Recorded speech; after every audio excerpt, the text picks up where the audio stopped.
우리 앞뒤 좌우에 계신 분들과 서로 인사들 하시죠. 추운데 건강하게들 사시라고. 아마 교인들이 독감으로 좀 고생하시는 분들이 계시는데 건강하시길 바라고. 자, 성전과 율법을 못 어겼다는 죄목으로 법정에 선 스데반에게 재판장 가야바가 이게 사실이냐라고 묻거든요. 이게 사실이냐고 물었을 때의 사실 여부만 얘기하면 스데반은 살아날 수도 있는 가능성이 있습니다. 근데 이게 사실이냐라고 묻는 그 질문 앞에 스데반이 설교를 합니다. 복음을 전하는 거거든요. 설교를 시작을 했는데 그 설교를 마치지를 못하고 마무리 짓지를 못하고 순교하게 된 설교자가 바로 스데반입니다. 죽음을 각오하는 설교가 얼마나 장엄하고 비장했을까, 그리고 당당했을까라는 생각을 해보면서 그런 스데반의 마음이 느껴지긴 한데, 야, 임 목사 니도 그렇게 할 수 있겠냐라고 물은다면 실은 저는 그렇게는 못할 것 같습니다.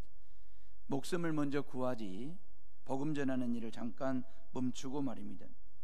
지난주에 이어서 스데반 설교 두 번째 부분인데 시간 관계상 38절부터 45절까지만 읽었지만 여러분들은 17절부터 45절까지 다시 한번 꼭 읽어보시기를 바라면서, 애굽 제국에서 종살이 하던 이스라엘 백성들을 모세를 통해서 하나님이 출애굽을 시키잖아요. 광야 40년 동안 하나님의 백성으로 훈련, 트레이닝을 시킵니다. 왜냐하면 애굽 땅에서 430년 애굽 문화에 쩔어 있는 노예 생활을 하다 보니까 그 모든 걸 다 광야 40년 동안 털어내는, 씻어내는, 닦아내는 그런 훈련들, 그리고 하나님의 백성으로 만드는 훈련을 시키죠. 그런 과정 중에 이스라엘 백성들이 하나님을 향하여 원망도 하고 불평도 하고 다시 애굽으로 돌아가려고 하는 반란을 꾀하기도 하고, 그런 철없는 망나니 같은 이스라엘 백성들을 훈련을 시켜가지고 이제 모세에서 여호수아로 바톤 타치가 이루어지면서 여호수아의 인솔 아래 가나안으로 들어가게 되는 이제 이 40년을, 광야 생활 40년을 함축적으로 스데반 집사가 메시지화한 것입니다. 자, 17절 말씀에 보면 이리 되어 있습니다. 17절 한번 봐보실래요? 다 같이 17절을 읽어봅니다. 시작. 하나님이 아브라함에게 약속하신 때가 가까우매 이스라엘 백성이 애굽에서 번성하여 많아졌더니, 그랬어요. 이스라엘 백성들이 애굽에 번성하여 많아졌더라. 요셉이 애굽 제국의 국무총리가 됐지 않습니까?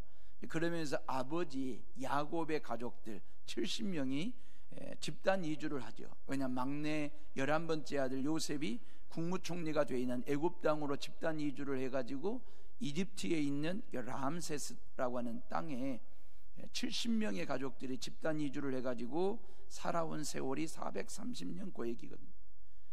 근데 출애굽을 할 때 남자 장정만 60만 명이었잖아요. 그럼 부녀자들이나 아이들이나 노인들까지 다 식구들 몽땅 토탈 합쳐보면 200만이 넘는 민족으로 번성을 하게 된 거거든요. 그러니까 이게 70명이 들어가가지고 200만 명이 나왔으니까 이게 한 3만 배 정도의 이러한 그 번성이 일어나게 됐거든요. 여러분, 이러한 숫자적인 번성은 지극히 성경적인 번성입니다. 세계 역사를 보면 하나님을 믿는 사람들의 수, 다시 말하면 기독교인 수가 늘면 늘수록, 많으면 많을수록 세계 역사는 번성하는 역사였습니다. 그런데 하나님을 믿는 사람들의 수가 줄면 줄수록 오히려 고난의 역사가 시작이 되었고, 여러분들이 지금 세계 지도를 이렇게 쫙 펼쳐놓고 보면 기독교인 수보다도 이슬람 회교도인들 수가 훨씬 더 많아지고 있는 인구수에서 역전현상이 지금 일어나고 있거든요. 왜냐하면 회교도들은 일부 다처에다가 그들은 피임을 하지 않습니다. 생기는 대로 되는 대로 아이들을 다 낳습니다. 그러다 보니까 이슬람 회교도들은 다산하는 걸 복으로 여기거든요. 그러다 보니까 이게 이제 인구수의 역전이 일어나게 되고, 더더욱 기독교인들의 신앙심은 약해지고 이슬람교인들, 회교도인들의 신앙심은 강해지고, 이 앞으로 세계 역사가 어떻게 될런지 심히 염려스러운 부분이 없지 않아 있습니다. 저에게 주례를 부탁하는 신랑 신부들에게 늘 묻는 질문 중에 하나가 앞으로 아이를 몇 낳아서 키울 건지를 꼭 반드시 묻습니다. 다시 말하면 결혼 전 미팅 때 물어보든지 아니면 그 질문을 제가 묻지를 못했으면 결혼식 현장에서 주례를 쓰면서 앞으로 결혼해가지고 아이를 몇 낳을 건지 묻습니다. 농담 반 진담 반으로 3명 이상 낳지 않으면 주례 안 서주겠다고 으름장까지 놓아가면서 몇 명 낳을 건지를 묻습니다.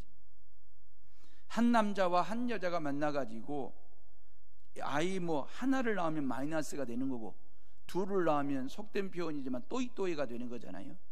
그래도 한 남자와 한 여자가 만나 부부가 됐으면 셋 정도는 낳아야 어찌 보면 이게 지극히 인구 절벽이라든지 아니면 고령화 사회를 막을 수 있는 유일한 방법 중에 하나가 될 텐데, 요즘은 정말 둘이 만나가지고 하나 낳는 경우들도 많고, 더더욱 양가 부모님들 모르게 신랑 신부 간에 그 합의된 계약서가 뭐냐면 아이를 낳지 않는 조건으로 결혼하는 부부들도 있으니까 대체적으로 많이들 너무너무 힘들어서 아이 낳는 것, 낳아서 키우는 것, 가르치는 것이 너무너무 경제적으로 벅차기도 하고 교육시키는 것이, 키우는 것이, 먹이는 게, 입히는 것이 너무너무 생활에 쪼달리고 힘들고 경제적인 어떤 부담도 크고 이런저런 여러 가지 이야기들을 하시면서 둘 아니면 하나 이런 사고들을 가지고 있거든요.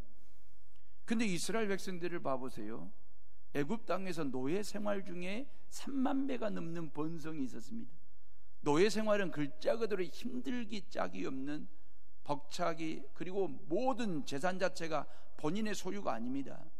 노예 생활 중에도 그리 바쁘고도 분주하고도 힘들고 어려움 중에도 가난 중에도 이스라엘 백성들은 숫자적인 번성을 이루어 가지고 애굽 땅에 들어갈 때는 70명 가족이 들어갔는데 그들이 나올 때는 200만이 넘는 민족을 이루어 가지고 나오게 됐으니까 이게 얼마나 기적 같은 일이고 감사할 일인지 말입니다. 가족이 민족이 되었다라고 하는 것, 요셉이 세운 공로, 요셉이 세운 공로를 모르는 왕조가 애굽 땅에 들어서게 됐는데, 그러면서 아주 교활한 방법으로 이스라엘 백성들의 수가 느는 것, 숫자적인 번성을 아주 교활한 방법으로 이게 제한을 하잖아요. 막아보려고 하지만 인구수가 줄지를 않자 남자 아이를 낳으면 무조건 죽이라고 하는 명이 떨어지게 됩니다. 요 얘기는 그냥 씨를 말리겠다는 거 아니겠습니까? 남자아이가 낳으면 죽이라, 씨를 말리겠다라고 하는 건 이런 긴박하고도 암울한 시대에 모세가 태어났는데, 모세는 여자로 태어난 게 아니고 남자로 태어났습니다. 뭔 얘기입니까? 죽을 운명을 가지고 태어난 아이가 바로 모세입니다.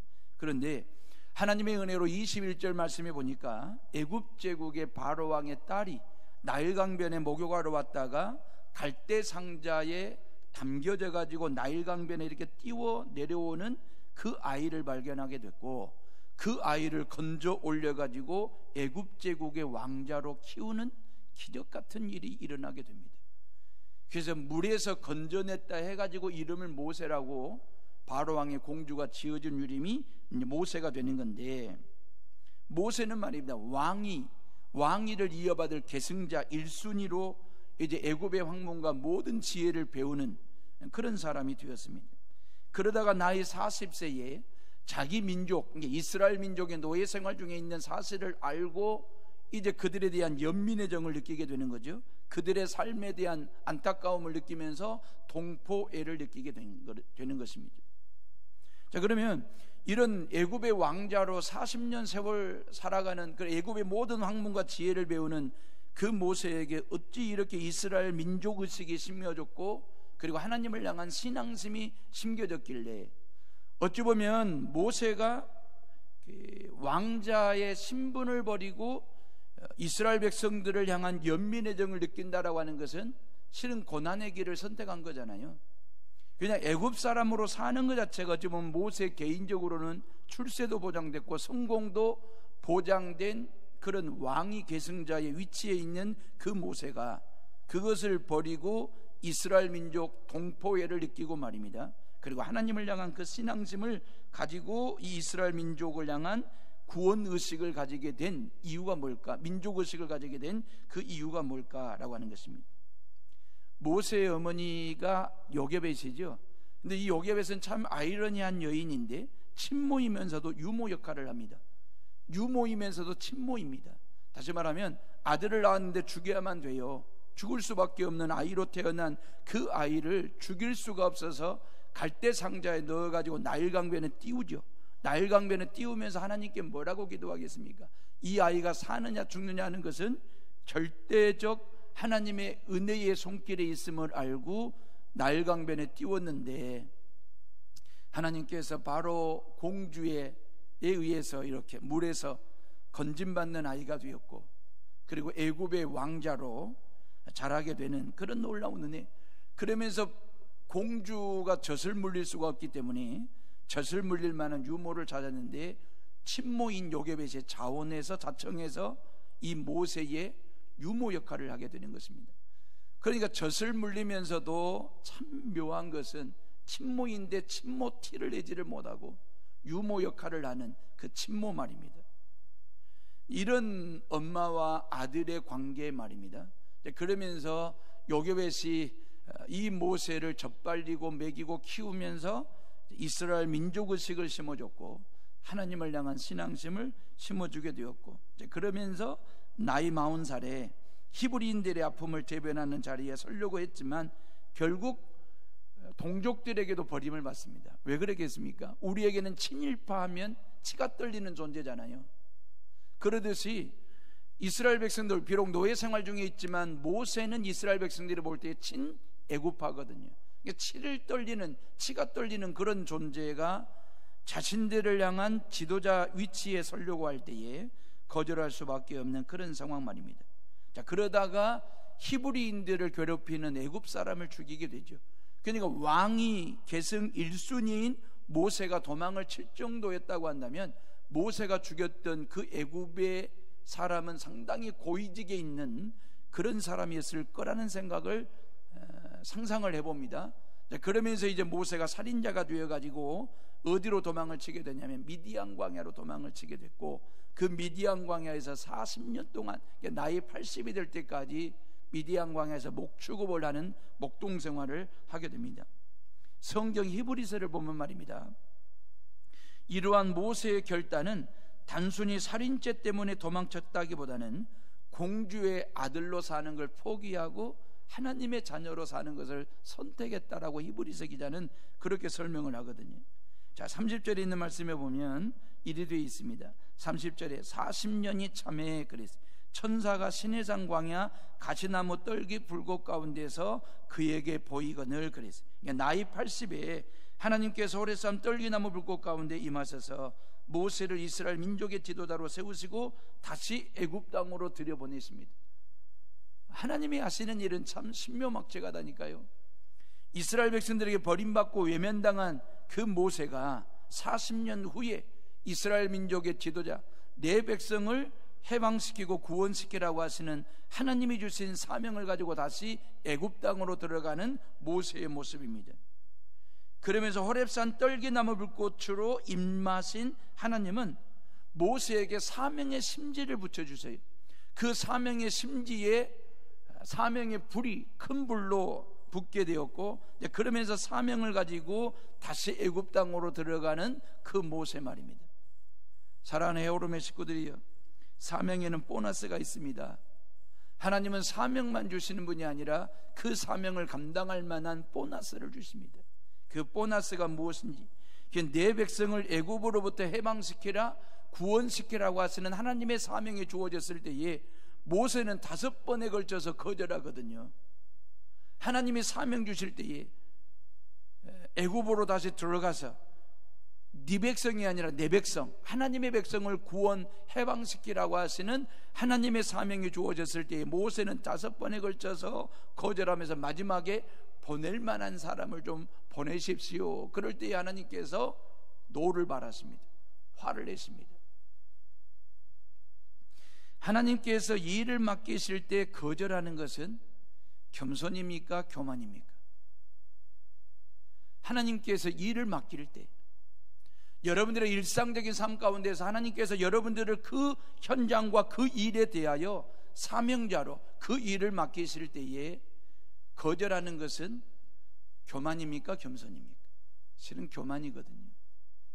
왜냐하면 하나님께서 그 일을 맡기실 때에는 그 일을 감당할 만한 힘도 능력도 함께 하심도 그리고 모든 것을 다 주시는데 그 모든 것을 거절하는 것은 곧 하나님 앞에서의 교만이 되는 것입니다.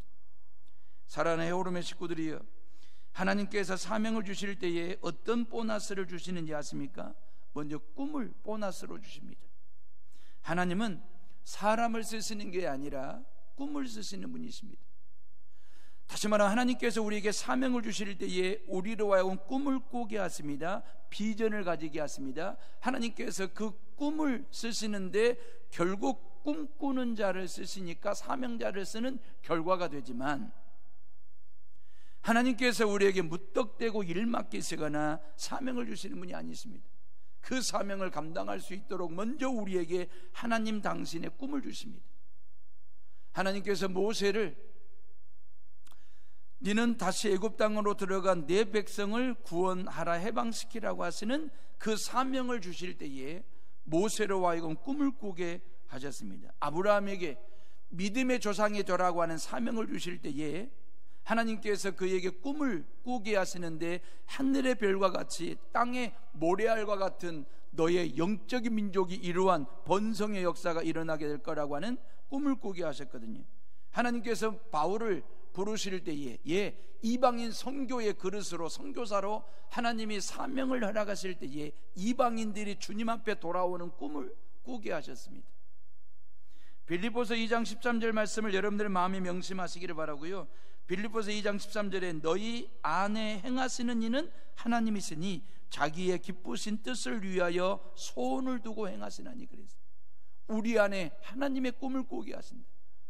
그래서 그 하나님께서 기쁘심으로 인하여 그 꿈을 이루게 하시고 행하시는 하나님 여호와, 그렇게 말씀하셨거든요. 사랑하는 헤어룸의 식구들이여, 하나님께서 맡기신 일을 사명으로 받아들이시기를 바랍니다. 부모됨 사명입니다. 자녀됨 사명입니다. 그리스도인됨 사명입니다. 여수 시민으로 사는 것 사명입니다. 대한민국 국민의 한 사람으로 살아가는 것 사명입니다. 성탄의 메신저가 되는 것 사명입니다. 이 땅에 우리 모두가 다 그리스도인의 한 사람으로 살아가는 것, 이 시간 하나님을 예배하는 것, 저와 여러분들에게 주어진 사명입니다. 복음의 전달자, 복음의 운반자로 살아가는 것, 우리에게 주어진 사명입니다.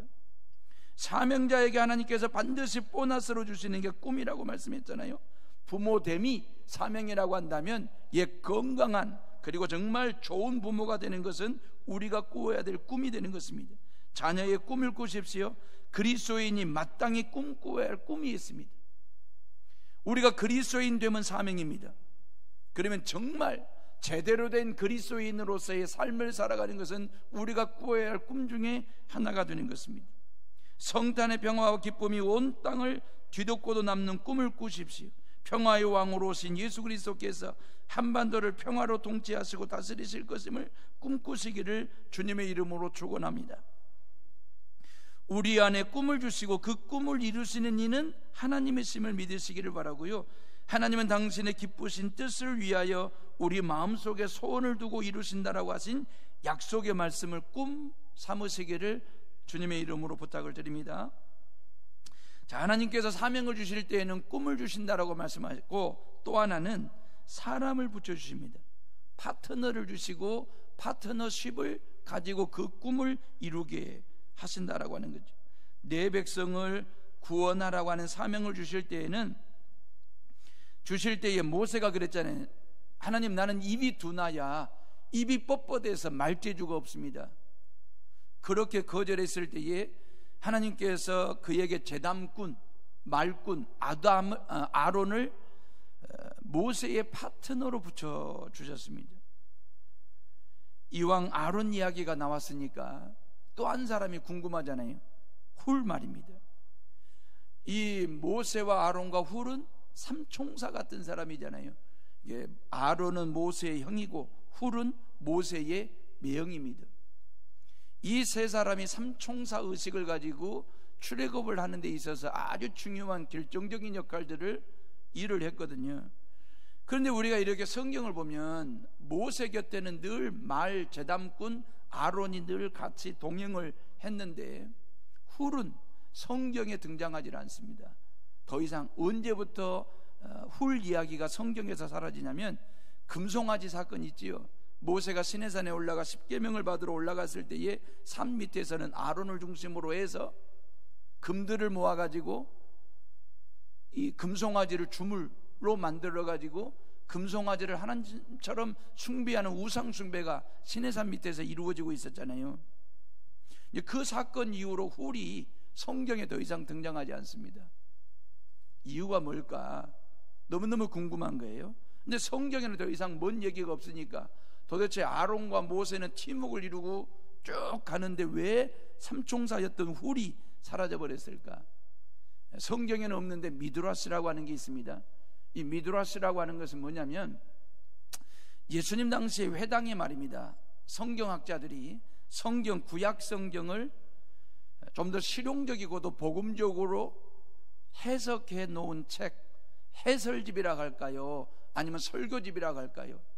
훨씬 더 대중성 있게 대중들이, 일반 성도들이 읽어서 이해하기 쉽도록 성경을 풀이해 놓은, 해설해 놓은 책을 미드라스라고 얘기합니다.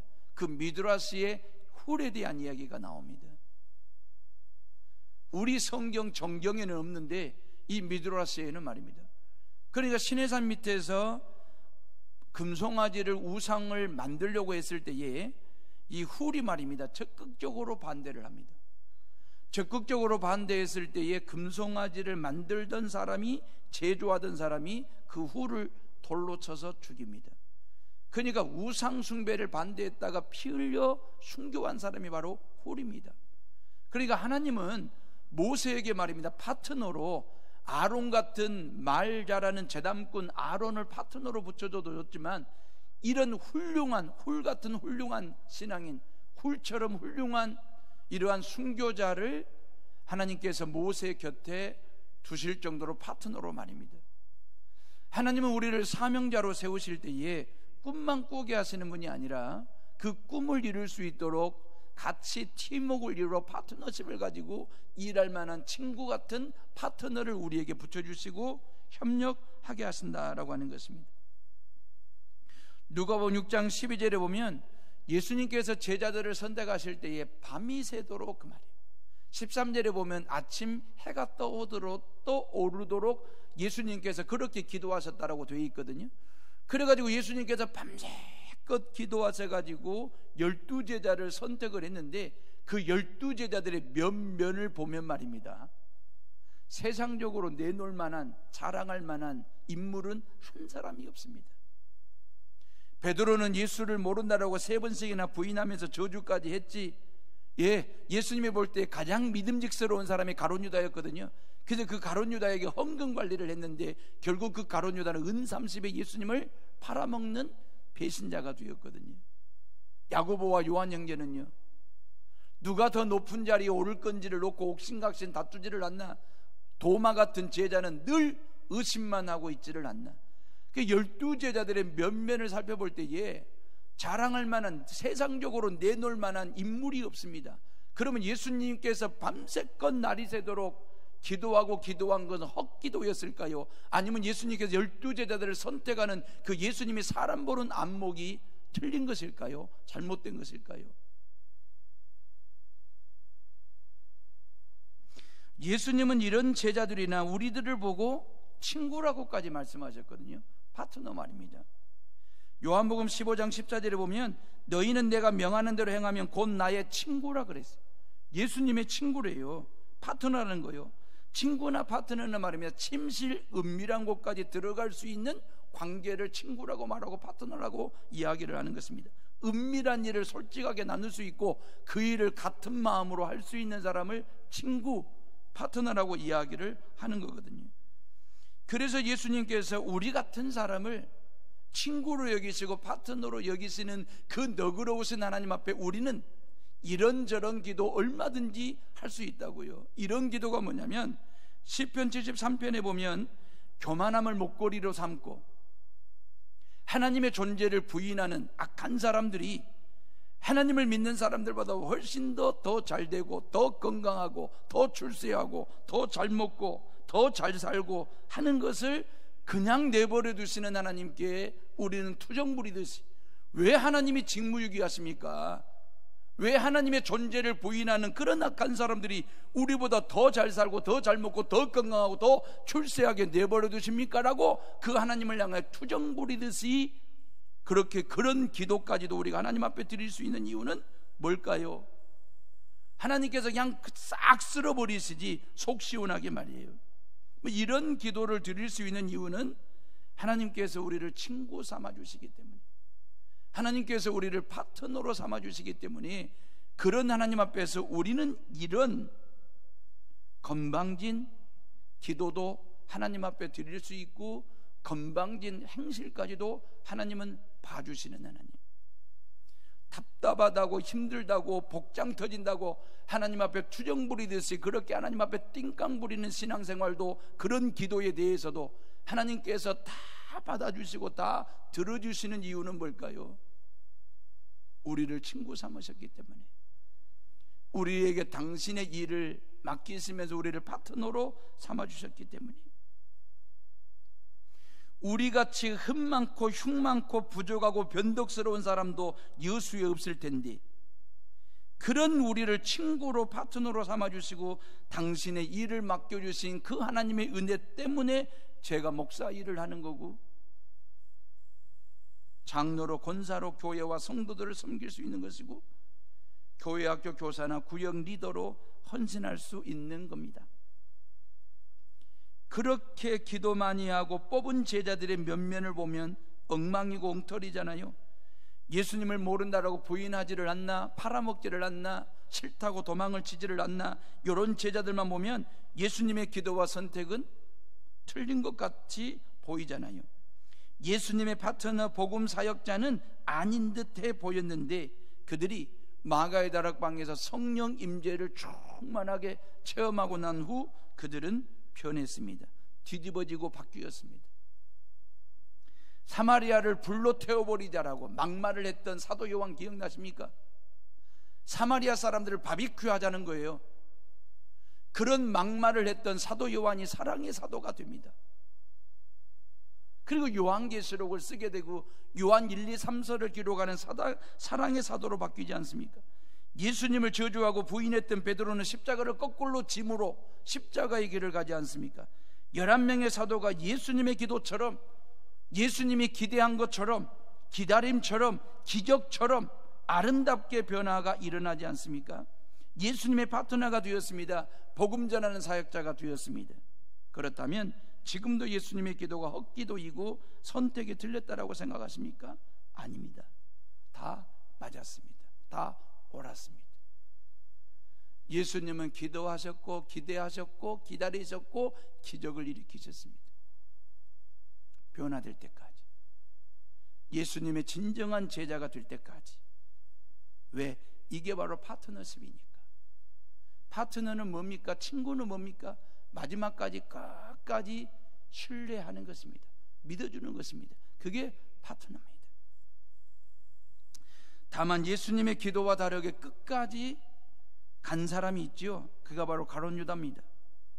그럼에도 불구하고 가룟 유다를 인류를 죄 가운데 구원하는 과정의 하나의 도구로 쓰지 않습니까? 인간적으로 볼 때 너무너무 믿기도 하고 불쌍하기도 하고 아프기도 하고 고통스럽지만, 하나님은 그것마저도, 가룟 유다의 배신과 자살마저도 은혜의 도구로, 구원의 도구로 쓰시는 하나님, 모든 것을 합력하여 선을 이루시는 하나님의 그 손길 말입니다. 그 섭리 말입니다. 예수님께서 베드로나 가룟 유다에 대해서 모를 리가 없죠. 다 알고 계셨습니다. 너무너무 잘 아시죠. 어찌 보면 베드로가 베드로 자기 자신을 모르고 있는데 그 베드로를 예수님은 알고 계셨습니다. 가룟 유다가 자신이 어떤 존재인지를 모르고 있을 때 그 가룟 유다에 대해서 예수님은 다 알고 계셨습니다. 이 베드로와 가룟 유다의 과거도 알고 계시고 현재도 알고 계시고 미래에 대해서까지 쫙 꿰고 계시는 그 예수님 말입니다. 그런데 참으로 아이러니한 것은 예수님께서 이런 말씀하셨잖아요. 누가복음 22장 31절 이하를 보면 시몬아 시몬아 베드로입니다. 베드로야 베드로야 봐라, 사탄이 너를 밀가부로 드시 하려고 요구하였으나 그러나 내가 너를 위하여 네 믿음이 떨어지지 않기를 기도하였노니 너는 돌이킨 후에 네 형제를 굳게 하리라. 그래서 사탄 마귀가 너를 밀가부로 드시 너를 공격하게 될 것이다. 나는 너를 위하여 기도하겠다. 뭐 어떤 기도하겠다는 거예요? 네 믿음이 떨어지지 않도록 기도하겠다. 네가 다시 돌아와 네 형제들을 말씀 위에 믿음 위에 굳건하게 세우는 일들을 하게 될 거다라고 하는 요 이야기를 하셨거든요. 베드로 아시잖아요. 천성적으로 다혈질적인 성격 성깔 가지고 있는 사람 말입니다. 죽음의 자리까지 감옥을 가더라도 예수님이 죽음의 자리에 가고 감옥에 들어가시더라도 나는 예수님과 함께 끝까지 따르겠다고, 함께 하겠다라고 당당하게 큰소리 뻥뻥 칠 줄 아는, 허세 부를 줄 아는 그 베드로 말입니다. 그런 베드로를 향하여 예수님께서 바로 뭐라고 말씀하십니까? 베드로야, 네가 숱하게 3번 울기 전에 나를 3번이나 모른다라고 부인하게 될 것이다 라고 말씀하셨거든요. 예수님은 베드로가 앞으로 가룟 유다가 어떻게 할 것인지를 예수님은 다 알고 계셨습니다. 이상한 것은, 아이러니한 것은 베드로가 어떻게 할 것인지를 뻔히 아시면서도 왜 사탄의 계획을 막지 아니했을까? 베드로와 가룟 유다에게 강력한 능력 같은 걸 주어가지고 사탄 마귀와 싸워 이기도록 왜 하지 않았을까?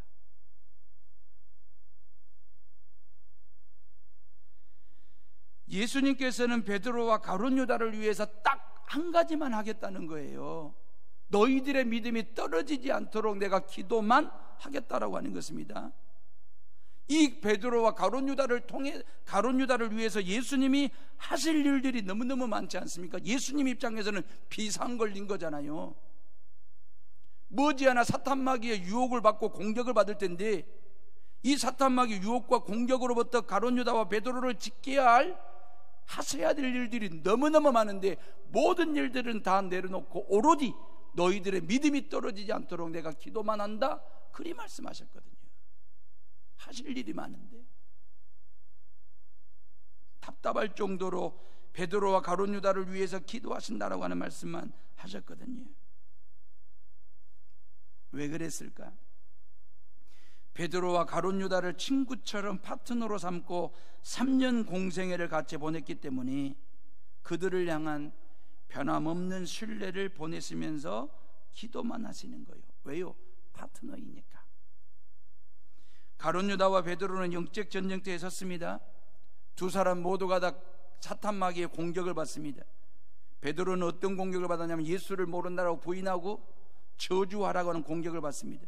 가룟 유다는 예수를 팔아먹으라고 그런 공격을 받습니다. 그때도 예수님은 신뢰하는 마음으로 그들을 위해서 기도만 하셨습니다. 베드로와 가룟 유다가 어떤 선택을 하든 이 영적 전쟁에서 어떤 결과를 얻든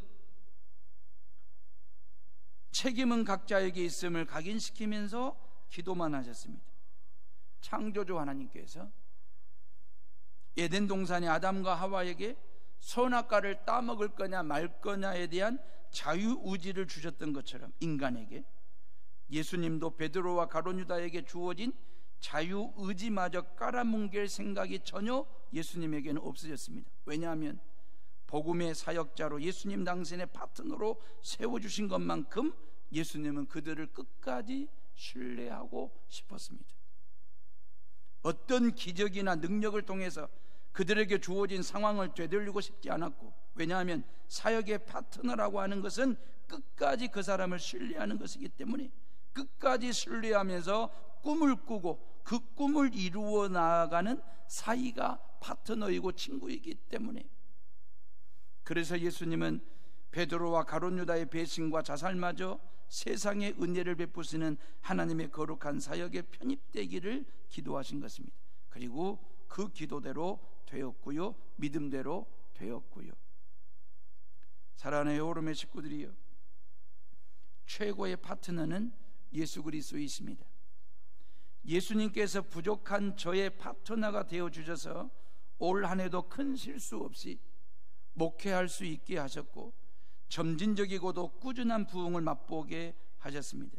제가 예수님을 목회 파트너로 삼지 않고 어떤 세미나나 어떤 유능하신 목사님이나 아니면 재물이나 사람이나 처세술이나 세속문화를 목회 파트너로 삼았더라면 어떻게 되었을까라는 생각 말입니다. 올 한 해 해오름의 모든 성도들이 파트너가 되어주신 점 감사를 드리고요, 장로님들이 성실하게 목회 파트너로 수고해 주셨고 교회학교 교사들이나 교사들의 헌신과 구역 리더들의 헌신, 남성교회나 여전도회 회원들의 헌신, 그리고 부교육자들과 관리집사님의 헌신과 수고는 교회 부흥의 밑돌이 되었습니다. 성탄하실 예수 그리스도를 기다리는 해오름의 식구들이요, 우리는 세상에 존재하는 예수님의 지체들입니다. 예수님의 사역을 대신할 사역자들이고 예수님의 파트너입니다. 예수 안에서 라고 하는 표현이 신약 성경에 164번이나 나옵니다. 예수 안에서.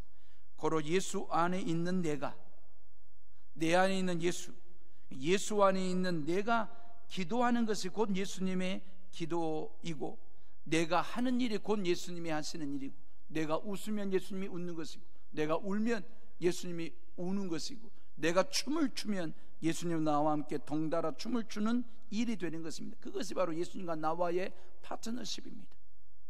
끝까지 나를 신뢰하고 믿고 맡겨주시는 그 예수님의 파트너십, 그 사랑 말입니다.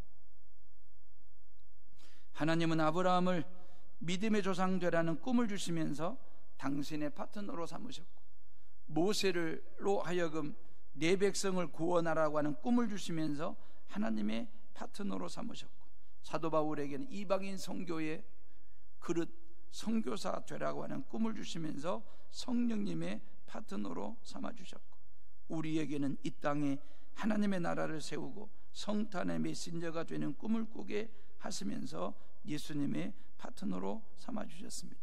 이보다 더한 복이 있을까? 이보다 더한 은혜가 있을까? 라는 생각을 가지고 저와 여러분들이 올 한 해를 잘 마무리하시면서 성탄을 맞이하는 우리 모두가 다 되시기를 주의 이름으로 축복합니다. 이 시간 조용히 묵상하며 기도하겠습니다.